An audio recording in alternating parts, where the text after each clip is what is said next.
This is Coriander Street, in the community known as West Vine Bungalows in Fort Collins, Colorado. Neil Brooks' home is on the left. Benjamin and Meredith Miller's home is on the right. Benjamin and Meredith Miller owned these two dogs that barked incessantly. The dogs were let out at 5. Let out at 5, Ben and Meredith would go take a shower. Then they'd let the dogs in. So as far as they were concerned, the dogs didn't bark, except for the 40 minutes they were in the shower. Barked the whole time. There were two. So the barking was breaking county laws. The barking was breaking city laws. The barking was breaking the bylaws in the covenants, conditions, and restrictions, the rules for the neighborhood.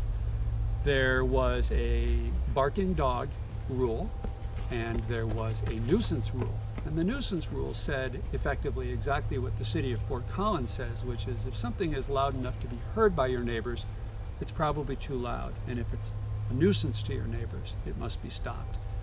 But none of those were enforced. This is a screenshot of the West Vine Bungalows Owners Association. Included in those documents is the Declaration of Covenants, Conditions, and Restrictions for West Vine Bungalows. Article 8, Restrictive Covenants and Obligations, Section 8.15, Sound, Light, etc. There shall be no activities which materially disturb or destroy the vegetation, wildlife, or air quality within the common interest community, or which use excessive amounts of water, or which result in unreasonable levels of sound, water, or light pollution. Exterior illumination of houses, yards, garages, driveways, and streets shall be limited to that reasonably necessary for security and safety. Lighting shall be oriented so as not to shine on any other residence. Clearly, in Section 8.15, excessive amounts of noise are not allowed. Section 8.19, Nuisances. No nuisance shall be allowed within the common interest community, nor any use or practice which is the source of annoyance to residents or which interferes with the peaceful enjoyment or possession and proper use of the common interest community by its residents. As used herein, the term, quote, nuisance shall not include any activities of declarant in regard to the development and construction of the common interest community. Section 8.21, no violation of laws. Nothing shall be done or kept in any lot or in or on the common area or any part thereof, which would be in violation of any protective covenants, restrictions, or limitations affecting any lot or in any violation of any statute, rule, ordinance, regulation, zoning resolution, permit, or otherwise imposed requirement of any governmental authority.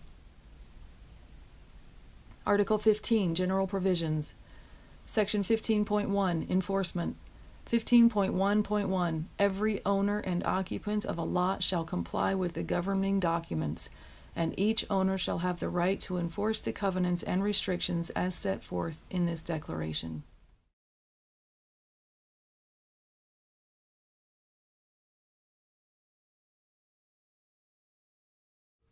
It's just, and I mean, well, listen, between me and you, I have a couple dogs, and I won't let them bark. I mean, they bark for more than 5 seconds, man. I'm all over them because I know how annoying it is. And to think that a lot of this, and I know it sounds simplistic, but to think that at the core of some of this really is some barking dogs, and it could have just been stopped a lot easier and a long time ago. It had a very simple solution, and I would have been very happy not to have had a made-for-TV movie. My dog is sitting next to me quietly.